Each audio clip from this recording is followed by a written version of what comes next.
BJP CEC की meeting Delhi में चल रही थी, खत्म हो गई है। बिहार चुनावों को लेकर मीटिंग में मंथन हुआ है। प्राइम मिनिस्टर मोदी भी इसमें मौजूद रहे, अमित शाह, जेपी नड्डा भी मौजूद रहे। देखिए, सीट शेयरिंग, कितनी सीट किसको, वो ऐलान तो हो ही गया था, वो हमने आपको बता ही दिया था। लेकिन अब उसके बाद जो सीटें मिल गई हैं, कौन सा प्रत्याशी सबसे बेहतर, इंपॉर्टेंट सीईसी की मीटिंग भारतीय जनता पार्टी की दिल्ली में संपन्न हो गई है। अमित शाह, पार्टी अध्यक्ष जगत प्रकाश नड्डा, प्राइम मिनिस्टर नरेंद्र मोदी मंथन चिंतन करते हुए नजर आए अपनी टीम के साथ। बीजेपी की सीईसी की इंपॉर्टेंट मीटिंग काफी ज्यादा इंपॉर्टेंट मानी जा रही है, माना जा रहा है अब तो अग्रेशन भी बहुत तेज होगा। और बिहार में, क्योंकि आप जानते हैं 6 नवंबर, 11 नवंबर और 14 नवंबर को मतगणना, उससे पहले सीट शेयरिंग को लेकर एनडीए में बात बनती हुई नजर आई। 101 सीट पर बीजेपी, 101 सीट पर जनता दल यूनाइटेड, 29 सीटें चिराग पासवान, 6 सीटें मांझी साहब, 6 सीटें कुशवाहा साहब के पास।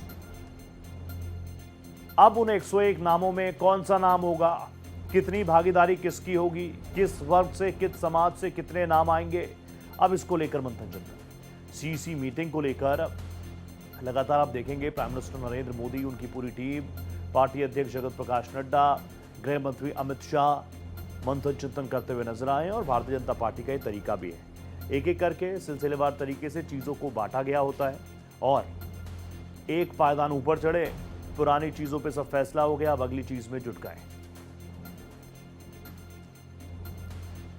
तो दिल्ली में बीजेपी की सीईसी की मीटिंग चल रही थी, जो कि अब खत्म हो गई है। भारत एक्सप्रेस की भी इस पर पैनी निगाहें थी। मेरी सहयोगी कोमल शर्मा इस मीटिंग पर अपनी नजर बनाए हुई थी, मेरे साथ एक बार फिर से लाइव जुड़ चुकी है। कोमल जी, मैं आपसे जानना चाहूंगा क्या कुछ इंपॉर्टेंट चीजें रही, और सीईसी की मीटिंग ऑब्वियसली जब सारी चीजें सामने आ गई उसके बाद तो बेहद इंपॉर्टेंट, बेहद महत्वपूर्ण। बिल्कुल रोहित, देखिए सीईसी की बैठक जो चल रही थी अब वो लगभग ख़त्म सी होती हुई नज़र आ रही है, क्योंकि अभी कुछ देर पहले बैठक में से सिया पाटिल जो है वो निकल चुके हैं। इसके अलावा बात करें देवेंद्र फडणवीस के, लक्ष्मण, ये सारे बीजेपी हेडक्वार्टर से निकल चुके हैं। लेकिन जैसा कि सीईसी की बैठक में जो सारे सदस्य हैं उनसे बैठकर जिस तरीके से चर्चा और मंथन हुआ, फाइनल एक रूप लिस्ट को दिया जाना, उसके बाद प्रधानमंत्री नरेंद्र मोदी यानी कि आला कमान के मोहर उस पर लगेगी और उसके बाद ये माना जा रहा है कि कल तक लिस्ट जारी हो सकती है, बीजेपी अपनी लिस्ट जारी कर सकती है। लेकिन इसी के साथ अभी ये भी हो सकता है कि कुछ देर अभी बैठ करके प्रधानमंत्री नरेंद्र मोदी और गृह मंत्री अमित शाह और जेपी नड्डा जो हैं ये भी आपस में विचार मंथन करें, तो इसकी भी संभावना है।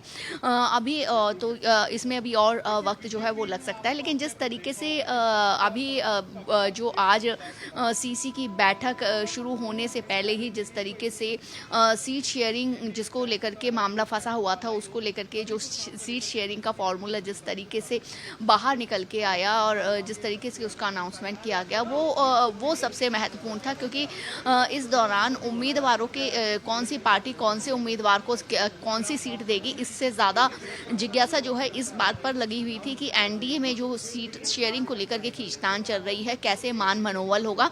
और उसके लिए धर्मेंद्र प्रधान जो है वो एक अहम भूमिका उन्होंने निभाई, खासतौर से चिराग पासवान को लेकर के, चिराग पासवान को मनाने को लेकर के उन्होंने अहम भूमिका निभाई। यानी कि जो सहयोगी थे उनको साथ लेकर के जो है वो पार्टी अब बढ़ रही है। जीतन राम मांझी, उपेंद्र कुशवाहा, नाराज़गी सभी में थी, लेकिन उस नाराज़गी के बावजूद भी जो है ये नहीं था कि कोई साथ छोड़ने की बात कह रहा था या समर्थन नहीं देने की बात कह रहा था। लेकिन कहते हैं ना कि अंत भला तो सब भला, तो वो अंत ये निकल के आया कि जो फार्मूला तय किया गया उस पर सभी सहयोगी पार्टी जो है वो मान गई। इस बीच चिराग पासवान जो है उनका उन्होंने जो डिमांड की थी काफ़ी हद तक उस पर जो है वो अपनी बढ़त बनाते हुए नज़र आए। उनका राजनीतिक प्रभाव इसमें दिख रहा था कि वो अपनी बात बनाने में काफ़ी हद तक सफल रहे। अब बात करते हैं कि सीईसी की बात करते हैं तो जो कल भी कोर कमेटी की बैठक हुई थी और आज भी सीईसी की बैठक से पहले जेपी नड्डा के आवास पर लगातार बैठक चल रही थी। और उसमें उन नामों पर, क्योंकि हर सीट के लिए ये माना जा रहा है कि 3 नाम चयन किए गए थे और उसमें से भी अब कौन से हैं, क्योंकि रिपोर्ट कार्ड एक हमेशा बीजेपी तैयार करवाती है बीजेपी की तरफ से, और उसमें ये माना जा रहा है कि माना जाता है कि जो अपनी सीट पर किस तरीके का उनकी परफॉर्मेंस रही पार्टी या उनकी सीट पर अभी तक कितना दबदबा है, क्या कोई सत्ता विरोधी लहर के शिकार तो नहीं वो हो रहे हैं, या फिर जातिगत समीकरण जो है, ये सारी चीजें देख करके एक रिपोर्ट कार्ड जो होमवर्क तैयार में किया भारतीय गया जनता उसी के पार्टी लिहाज काफी से आगे भी रहती है और नाम उसी के और आधार उस पर दिन आगे टिकट भी मिलते हैं और टिकट कटते भी हैं। कोमल जी प्लीज आप मेरे साथ बने रहिएगा, आगे भी मैं आपसे सवाल जवाब का सिलसिला जारी रखूंगा। इस बीच अपने दर्शकों को मैं बताऊं कि आखिरकार लंबे खींचतान के बाद एनडीए में सीटों का बंटवारा हो गया। सीट बंटवारे के तहत इस बार जदयू और बीजेपी को बराबर सीटें मिली। इस बात की जानकारी बीजेपी नेता धर्मेंद्र प्रधान और जदयू नेता संजय झा ने सोशल मीडिया पर पोस्ट कर दी। ये रिपोर्ट देखिए।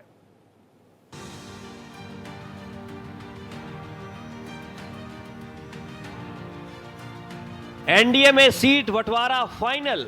101 पर टिके बीजेपी जेडीयू। चिराग और मांझी भी हुए खुश। बिहार विधानसभा चुनाव को लेकर एनडीए में सीटों का बंटवारा फाइनल हो गया है। इसमें बीजेपी और जदयू 101 सीटों पर चुनाव लड़ेंगी, जबकि चिराग पासवान की पार्टी को 29 सीटें दी गई हैं। इसके अलावा जीतन राम मांझी और उपेंद्र कुशवाहा के हिस्से में 6 सीटें आई हैं। बीजेपी बिहार प्रभारी विनोद तावड़े ने कहा कि आगामी बिहार विधानसभा चुनाव के लिए एनडीए परिवार के सभी सदस्यों ने सौहार्दपूर्ण वातावरण में आपसी सहमति से सीटों का वितरण पूर्ण किया, जो कि इस प्रकार है।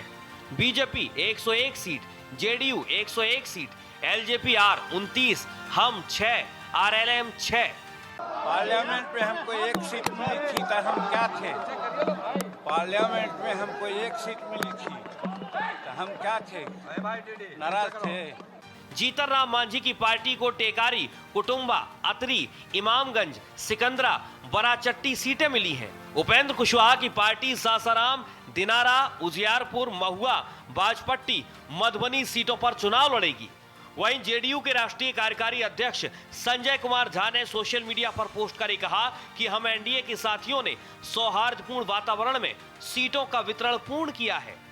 एनडीए के सभी दलों के नेता और कार्यकर्ता साथ ही सीट शेयरिंग फार्मूला का हर्ष के साथ स्वागत कर रहे हैं और नीतीश कुमार को प्रचंड बहुमत के साथ फिर से मुख्यमंत्री बनाने के लिए संकल्पित एवं एकजुट है। बिहार है तैयार फिर से एनडीए सरकार। विनोद तावड़े ने आगे भी कहा कि एनडीए के सभी दलों के नेताओं कार्यकर्ताओं ने इस निर्णय का हर्षपूर्वक स्वागत किया है। सभी साथी कमर कस चुके हैं और बिहार में फिर से एनडीए सरकार बनाने के लिए संकल्पित हैं। Bureau report, Bharat express. तो एनडीए में तो सीट बंटवारा हो गया, अब इससे आगे बढ़िए। आप जानते हैं परफॉर्मेंस कम से कम जगत प्रकाश नड्डा, प्राइम मिनिस्टर मोदी, गृह मंत्री अमित शाह इस दिशा में बात करते हुए आपने बार बार सुने होंगे। मेरे साथ कोमल जी लगातार बनी हुई है। कोमल जी, अब यहाँ से बात तो आगे बढ़ गई, जितनी सीट्स मिलनी थी मिल गई, लेकिन अब यहाँ से जो जिस चीज़ का जिक्र आप भी कर रही थी कि रिपोर्ट कार्ड होते हैं, सर्वे कार्ड्स होते हैं, कई सिटिंग जो विधायक है, जो भी विधायक होंगे, उनके टिकट उनको रिपीट भी किया जा सकता है और उनके टिकट कट भी सकती है। आप ये भी बता रही थी कि हो सकता है जल्द से जल्द पहली सूची भी भारतीय जनता पार्टी जारी कर दे। कहीं ना कहीं प्रतीकात्मक ये भी जाएगा कि देखिए हमारी तैयारी कितनी तेज है, आज हमने सीट शेयरिंग की, आज हमने नाम बता दिए। तो आपको क्या लगता है पहली सूची में कितने नाम हो सकते हैं? इस बाबत आपके सोर्सेस क्या कुछ बता रहे हैं? देखिए, मैं आपको पहले बता देती हूँ रोहित, जो सूची जारी करेगी पार्टी वो पटना में करेगी और यहाँ पर या कल या परसों कर सकती है, इसकी पूरी संभावना है। लेकिन आपको जो इस बार नाम कटने की बात आ रही है, तो अगर सिटिंग एमएलएस की बात करें हम, तो कम से कम 20 से 21 जो है उनके नाम, उनके टिकट कट सकते हैं और कुछ नए नाम जुड़ सकते हैं। मैथिली ठाकुर का एक जो जिस तरीके से फोटो सामने आ रहा था और जिस तरीके से मैथिली ठाकुर आज जो है उनकी बात आ रही थी कि उनको टिकट दिया जा सकता है। खाली मैथिली ठाकुर ने इस बार पार्टी जो जानकारी आ रही है महिलाओं को भी बहुत वरीयता देगी और नए चेहरों को भी देगी, जिसमें युवा भी होंगे। तो हर फॉर्मूला सीट के लिए भी जो उम्मीदवारों के नाम हैं, मैंने आपको कहा था जो चयन किए गए 3 नामों में से भी चयन किया जाएगा और 3 नामों से चयन हुआ होगा और प्रधानमंत्री नरेंद्र मोदी उस पर अपनी सहमति देंगे और बाकायदा वो ये सब चीज़ देख के होगा कि वो उस सीट के लिए कितना उपयुक्त है, कितनी उस सीट पर बढ़त बना सकता है और हर एंगल से वो उस सीट के लिए सुटेबल है या नहीं। तो उसके बाद जो है उस नाम पर फाइनल मोहर लगेगी और अब ये माना जा रहा है कि सीसी की बैठक में उस नाम पर फाइनल मोहर जो है वो लग गई है या अभी थोड़ी देर में लग जाएगी और उसके बाद लिस्ट जो है वो जारी होगी कल या परसों में। जी कोमल जी, एक चीज़ और बता दीजिए। चलिए, ये तो पार्टियों में मंथन चिंतन चल रहा है किसको कहाँ से उतारना है, और बीजेपी का अपना एक तरीका भी है, 3-3 नाम, फिर रेस आगे बढ़ती है, एक नाम हटता है, फिर आखिर में फाइनल होता है, सूची सबके सामने आती है। लेकिन आपको नहीं लगता कि एक और इम्पोर्टेंट फैक्टर पर भी लगातार कहीं ना कहीं अंदर खाने बात हो ही रही होगी बार बार, क्योंकि जनता को क्या कुछ देंगे वो संकल्प पत्र में, गारंटी पत्र में, मैनिफेस्टो में होता है। तो उस दिशा में कितना आगे बढ़ रही है? क्या एनडीए की तरफ से कुछ ऐसे फैक्टर्स, कुछ ऐसे पॉइंट्स जो आपको पता लगे हो कि इस बार के संकल्प पत्र में होंगे ही होंगे?